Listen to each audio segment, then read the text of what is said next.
வேல்மைந்தன் YouTube channel வழியாக உங்களை எல்லாம் சந்திப்பதில் மிக்க மகிழ்ச்சி அடைகின்றேன். இன்றைய தினம் ஒரு நல்ல பதிவோடு உங்களை எல்லாம் சந்திக்க வேண்டும் என்று வந்திருக்கிறேன். நல்ல பதிவு என்று சொன்னால் எது நல்ல பதிவு? மக்களுக்கு பயன்படுகிற சில பதிவுகளை தருகிற போது அது மக்களின் வாழ்க்கையில் சில மாற்றங்களை ஏற்படுத்த வேண்டும். அப்படி ஆசிரியர் மாணவருக்கு இடையிலே உள்ள அந்த உறவுகளை பற்றி சொல்லுகிற போது அது சில மாற்றங்களை கொண்டு வரும். அப்படி என்னுடைய வாழ்க்கையிலே நடந்த ஒரு நிகழ்வு. நான் 6ஆம் வகுப்பு படித்துக் கொண்டிருக்கிறேன். முன்பதிவிலே நான் சொன்னேன், மதிப்பெண் ஒரு பெண்ணினுடைய வாழ்க்கையை, ஒரு குழந்தையினுடைய வாழ்க்கையை நிர்ணயம் செய்ய முடியாது. அதையும் தாண்டி திறமைகளை கண்டுபிடித்து அந்த குழந்தைகளை திறமைசாலிகளாக வளர்க்க வேண்டிய பொறுப்பும் கடமையும் யாருக்கு இருக்கிறது என்று சொன்னால் ஆசிரியர்களுக்கும் பெற்றோர்களுக்கும் நம்மை சுற்றி இருக்கிற சமூகத்திற்கும் உண்டு என்று. அதனுடைய தொடர்ச்சியாக சொல்லுகிறேன். நான் 6ஆம் வகுப்பு படித்துக் கொண்டிருந்தேன். கோட்டையூரிலே ஒரு நல்ல பெரிய பள்ளிக்கூடம், பெயர் வாங்குகிற பள்ளிக்கூடம், சிதம்பரம் செட்டியார் பெண்கள் மேல்நிலைப் பள்ளி என்று சொன்னால் இந்த பகுதியில் சிவகங்கை மாவட்டத்தில் அறியாதவர்களே இருக்க முடியாது. அந்த பள்ளியில் இடம் கிடைப்பது என்பது மிக அரிது. அப்படிப்பட்ட ஒரு பள்ளியிலே படிக்கக்கூடிய ஒரு வாய்ப்பு எங்களுக்கு கிடைத்தது. அந்த பள்ளியில் நான் 6ஆம் வகுப்பு படித்துக் கொண்டிருக்கிறேன். ஒரு சாதாரண குடும்பம், அப்பா அம்மா 3 அக்கா தங்கச்சிகளோடு நாங்கள் வளர்ந்து கொண்டிருக்கிறோம். அப்படி படித்துக் கொண்டிருக்கிற நேரத்தில் எதுவும் தெரியாது. காலையில சாப்பிடுவோம், அம்மா அப்பா கொண்டு போய் பள்ளிக்கூடத்துல விடுவாரு, திருப்பி மாலையில வந்து பள்ளிக்கூட வாசல்ல நிற்பாரு, திருப்பி கூட்டிட்டு வீட்டுக்கு வருவாரு. வந்த உடனே எல்லாரும் படிக்கணும் வரிசையில உட்காந்து. சரியா சாப்பாடு எங்க அம்மா கொடுத்துருவாங்க சாப்பிடுறதுக்கு. 10 மணி 9 மணி வரைக்கும் படிக்கணும். அப்ப படிக்கும் போது கரண்ட் எல்லாம் இல்லை நான் படிக்கிற போது. அப்ப ஒரு மண்ணெண்ண விளக்கு தான், லண்டியன் ஹரிக்கன் விளக்கு. அந்த விளக்கு 3 விளக்கு இருக்கும் வீட்டுல. ஒவ்வொரு பக்கமும் ஒவ்வொரு விளக்கு வச்சிருப்போம். அந்த விளக்குல உட்காந்து படிக்கணும், எழுதணும். சில நேரம் அந்த விளக்குல இருக்கிற மண்ணெண்ணெய் கசிஞ்சு வெளியில வந்துடும். அந்த விளக்க துடைக்கிறோன்னு சில நேரம் உடைச்சிருவோம். உடைச்சு அதுக்கு அடி வாங்குவோம் எங்க அம்மாட்ட. இப்படியெல்லாம் பட்ட ஒரு சூழ்நிலையில் வளர்ந்த பெண் நான். இத சொல்றதுல எனக்கு பெரிய மகிழ்ச்சி உண்டு.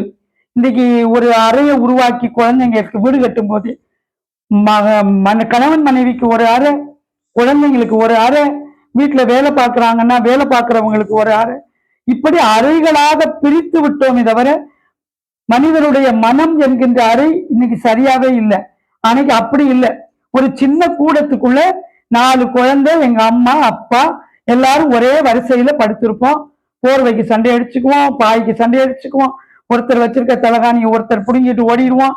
அப்படி வாழ்ந்த போது இருந்த மகிழ்வு, மகிழ்ச்சி, சந்தோஷம் இன்னைக்கு ஒரு பெரிய வீடு கட்டி வாழ்றதுல இல்லை. அன்னைக்கு மனம் சரியா இருந்துச்சு, மகிழ்ச்சியா இருந்துச்சு. அப்படி படிக்கிற சூழ்நிலையில ஒரு போட்டி. என்ன போட்டினா, பக்கத்துல ஒரு பள்ளிக்கூடத்துல பேச்சு போட்டி நடக்குது. பேச்சு போட்டினால என்னன்னே தெரியாது. ஆனா நான் சத்தமா பேசுவேன் வகுப்பறையில எல்லாம். எல்லா டீச்சர்ஸ் கிட்டையும் நல்லா பேசுவேன், நல்லா பழகுவேன், துரு துரு துருன்னு வருவேன், நான் ஓடி ஓடி திரிவேனா. அப்ப சரஸ்வதியை வேணா பேச்சு போட்டிக்கு அனுப்புவோம் அப்படின்னு முடிவு பண்ணி எங்களுடைய தமிழாசிரியர் 3 பேர், ஒரு ஆசிரியர் மரியாதைக்குரிய உண்ணாமலை அம்மா, இன்னொரு தமிழாசிரியை மரியாதைக்குரிய மீனாள், இன்னொரு தமிழாசிரியை மரியாதைக்குரிய பைரம். இந்த 3 பேரும் தான் 8வது வரைக்கும் படிக்கிற மாணவர்களுக்கு, பெண் குழந்தைகளுக்கு பாடம் எடுப்பாங்க. அப்ப உண்ணாமலை அம்மா எழுதி தர்றாங்க. அதுக்கு பயிற்சி யாரு கொடுக்குறாங்கன்னா மீனா அம்மா கொடுக்குறாங்க. அந்த பயிற்சியில சில தப்புக்கள் எல்லாம் வரும்ல, உச்சரிப்புல பிழை இருக்கும், கையை காலை ஆட்டி பேசுறதுல பிழை இருக்கும், ஒரு மேனரிசம் இருக்காது பேசுறதுல. அதை சரி பண்றதுக்கு ஒரு வைரம் அப்படிங்கிற ஒரு தமிழாசிரியர், ஒரு பெண் குழந்தைய ஒரு போட்டிக்கு அனுப்புறதுக்கு 3 தமிழாசிரியர்கள் பிரயத்தனம் பண்ணியிருக்காங்க. இன்றைக்கும் என் வாழ்க்கையில் ஒவ்வொரு நாளும் நான் காலையில எழுந்துக்கும் போது எங்க அப்பா அம்மாவை நினைப்பேன், அதே மாதிரி என் மாமியார் மாமனாரை நினைப்பேன். அதெல்லாம் தாண்டி என்னுடைய தமிழாசிரியர்கள், எனக்கு பாடம் சொல்லி கொடுத்த எல்லா ஆசிரியர்களையும் மனசார நினைச்சுக்குவேன். அவங்க நல்ல 100 வயது இருக்கணும் அப்படின்னு நான் நினைச்சுக்குவேன். நினைக்கும் போது என் கண்ணில் கண்ணீர் வந்துடும். ஏன்னா என்னமே தெரியாத ஒரு குடும்பத்துல பிறந்த எனக்கு தமிழ் சொல்லி கொடுத்து, பேச்சுக்கு பயிற்சி கொடுத்து, உச்சரிப்பு சொல்லி கொடுத்து ஒரு போட்டிக்கு அனுப்புறாங்க. இன்னைக்கெல்லாம் குழந்தைங்க தமிழ் அப்படின்னு சொல்றதுக்கே சொல்லி கொடுக்கவே முடியல. தமிழ் தமிழ் அப்படின்னு சொல்லும் போது வருத்தமா இருக்கு. எனக்கு தமிழ் அப்படின்னு சொல்ல வரல. அப்ப வைரம் மேம், வைரம் மிஸ் கையில முட்டிய மடக்குவாங்க, இப்படி கைய மடக்கி வச்சு ஸ்கேல்ல அடிப்பாங்க. தமிழ் சொல்லு, தமிழ் சொல்லு, தமிழ்னு சொல்லு, நாக்க மடிச்சு சொல்லு. அது சொல்ல வராத வரைக்கும் விட மாட்டாங்க. 6 மணிக்குன்னா எங்க அப்பா வந்து காத்திருந்து என்னை கூட்டிட்டு போவாரு. அப்படி அந்த ஒரு போட்டிக்கு போயிட்டேனா. அப்ப தலைப்பு 2. புரட்சி தலைவர் எம்ஜிஆர் அவர்கள் சத்துணவு கொண்டு வந்த நேரம். சத்துணவுன்னு ஒரு தலைப்பு, இன்னொரு தலைப்பு தாலாட்டு இலக்கியம் அப்படின்னு ஒரு தலைப்பு. இது நான் தாலாட்டு இலக்கியம் ரொம்ப நல்லா மனப்பாடம் பண்ணி நல்லா பயிற்சி வச்சுக்கிட்டு நான் போனேன். அங்க போனா நிறைய மாவட்ட அளவிலான போட்டி. பக்கத்துல கண்டனூர் அப்படிங்கிற ஒரு ஊர்ல ஒரு பள்ளிக்கூடம். அந்த பள்ளிக்கூடத்துல இந்த போட்டி நடக்குது. அப்படி கூப்பிடுறாங்க, ஒவ்வொருத்தரையா பேர் சொல்லி கூப்பிடுறாங்க. அப்ப என்னுடைய பேர் சொல்லி கூப்பிடும் போது நான் போய் ஸ்டேஜ்ல நின்று தாலாட்டு இலக்கியம் அப்படின்னு நான் பேசுறேன். அந்த தாலாட்டு இலக்கியத்தை நான் எதுல இருந்து மனப்பாடம் பண்ணினேன்னா, பேரறிஞர் தமிழறிஞர் செட்டிநாடு தந்த மிகப்பெரிய சொத்து சோமலே எழுதிய செட்டிநாடும் தமிழும் அப்படிங்கிற புக்கில் இருந்து எடுத்த கருத்துக்கள். அவர் யாருமே எனக்கு தெரியாது, ஆனா அந்த புக்கில் இருக்கிறத மட்டும் என்னால படிச்சு மனப்பாடம் பண்ண முடிஞ்சு. தாலாட்டை பத்தி சரளமா பேசுறேன். வையை பெருகி வர வாந்த மணல் ஊறி வர ஊறி வந்த தண்ணியிலே ஒட்டி வந்த கட்டி முத்தோ பெருகி வந்த தண்ணியிலே பின்னணைந்த சந்தனமோ சந்தனமோ என் பொருளோ சாமி தந்த தவப்பயனோ முத்தில் ஒரு முத்தோ முதிர விளைந்த முத்தோ தேர விளைந்த முத்தோ தில்லை குகந்த முத்தோ பாண்டி பெருமுத்தோ பாட்டன்மார் ஆண்ட முத்தோ ஆணி பெருமுத்தோ ஐயாக்கள் ஆண்ட முத்தோ சங்கினால் பால் கொடுத்தால் சந்தனவாய் நோகும் என்று தங்கத்தால் சங்கு செய்து தருவார்கள் அம்மான்மார் அப்படின்னு தாலாட்ட கொட்டுன்னு கொட்டிட்டேன். எல்லாம் ஒரே கீழே இருந்து ஒரே கைத்தட்டு, எல்லாரும் உனக்குதான் பரிசு அப்படின்னு என்னை உஸ்பேத்தி விட்டாங்க. நான் கீழே வந்து அமைதியா உட்கார்ந்துருந்தேன். பரிசுக்குரிய போட்டிக்குரிய அந்த முடிவு அறிவிக்கப்படுகிறது. அப்படி அறிவிக்கப்படுகிற போது முதல் பரிசு தான் பெறுவேன் என்று சொன்ன ஆசிரியர்கள், மாணவர்கள், போட்டியாளர்களுக்கு மத்தியிலே ஒரு 3வது பரிசுக்கு கூட என்னுடைய பெயர் தேர்வு செய்யப்படவில்லை. 6வது படிக்கிற ஒரு குழந்தைக்கு எப்படி இருக்கும் மனசு? ஒரே அழுக வந்துடுச்சு. ஆனாலும் எனக்கு ஒரு கேட்கணும் அப்படிங்கிற ஒரு தைரியமும் இருந்தது என் மனசுல. போட்டியெல்லாம் முடிஞ்சதுக்கு அப்புறம் நடுவர்கள் 3 பேரும் மேடையை விட்டு கீழே இறங்கி வந்தாங்க. நான் போய் பக்கத்துல நின்று கேட்கிறேன், எனக்கு ஏன் பரிசு கிடைக்கல? நான் நல்லா பேசினேன், என்னுடைய பேச்சுல கருத்து இருந்தது. அப்பவே 6ஆம் வகுப்பு படிக்கிற போதே ஏன் எனக்கு பரிசு தரல அப்படின்னு கேட்டேன். அப்ப மத்த 2 பேரும் ஒருத்தர் பார்த்துக்கிறாங்க, காட்டி கொடுக்க கூடாதுன்னு. ஒருத்தர் மட்டும் கொஞ்சம் என்னைய மாதிரி வெள்ளந்தி போல, உடனே அவர் சொல்லிட்டாரு, வேற ஒண்ணும் இல்லம்மா, நல்ல சிவப்பா அழகா இருக்கிற பெண்ணா பார்த்து பரிசு கொடுங்க, கருப்பா இருக்கிற பொண்ணுக்கு பரிசு கொடுக்க வேண்டாம் அப்படின்னு மேலிடத்துல இருந்து உத்தரவு வந்துருச்சு. அதனாலதான் நாங்க வந்து சிவப்பா இருக்கிற குழந்தைக்கு பரிசு கொடுக்க வேண்டிய கட்டாயம் வந்துருச்சு. நீ அழுகாத, பரவாயில்ல, அடுத்த போட்டியில உனக்கு பரிசு கிடைச்சிரும், நீ இப்படியே பயிற்சி பண்ணு அப்படின்னு சொன்னாரு. எனக்கு அப்பதான் நிறம் அப்படிங்கிறத பற்றிய ஒரு விழிப்புணர்வே எனக்கு வந்தது. ஒருவேளை கருப்பா இருக்குமோ அப்படின்னு அப்பதான் நான் என்னுடைய கை காலு எல்லாத்தையும் அப்படி பார்த்துக்கிட்டேன். நேரம் வீட்டுக்கு வந்துட்டேன். வீட்டுக்கு வந்தா எங்க அப்பா வாசல்ல நின்று மக பரிசோட வருவா அப்படின்னு சொல்லி காத்துக்கிட்டு இருக்காரு. ஒரு தந்தையினுடைய அந்த எண்ணத்தை எந்த குழந்தையும் நிறைவேற்றவே முடியாது.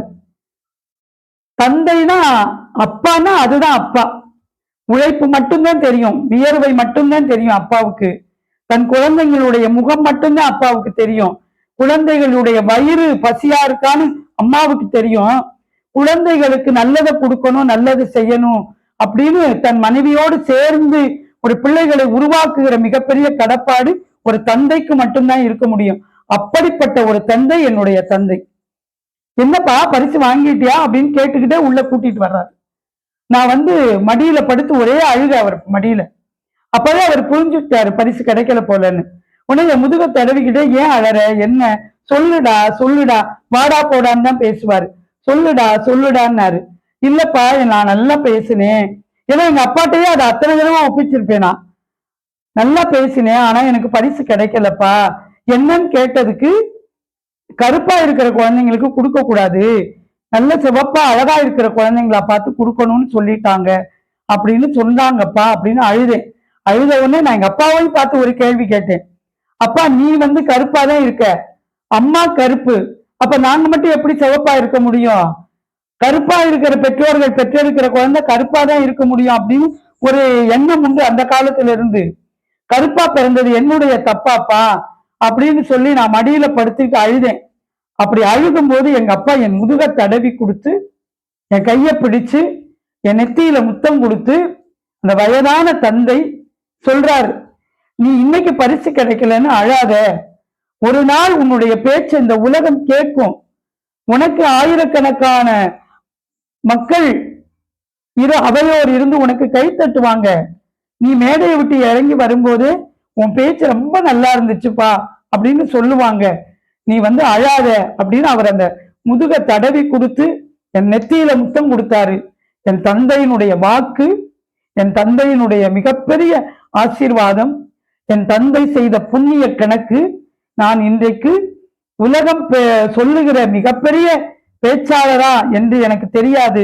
ஆனால் நான் பேசினால் அதை கேட்பதற்கு, கேட்டு கைத்தட்டுவதற்கு, என்னை பாராட்டுவதற்கு இந்த உலகத்தில் மக்கள் இருக்கிறார்கள் என்று நினைக்கிற போது நான் பெற்றோர்களுக்கும் சமூகத்திற்கும் சொல்லுவது, நிறம் ஒரு பெண்ணினுடைய வாழ்க்கையில் வெற்றியை தீர்மானிக்க முடியாது. நிறத்தை தாண்டி திறமை மட்டும்தான் ஒரு பெண்ணினுடைய வாழ்க்கையில், ஆணினுடைய வாழ்க்கையில் வெற்றியை நிர்ணயிக்க முடியும். எனவே நிறத்திற்கான எந்த பாகுபாடும் எந்த வேறுபாடும் காட்டாதீர்கள்.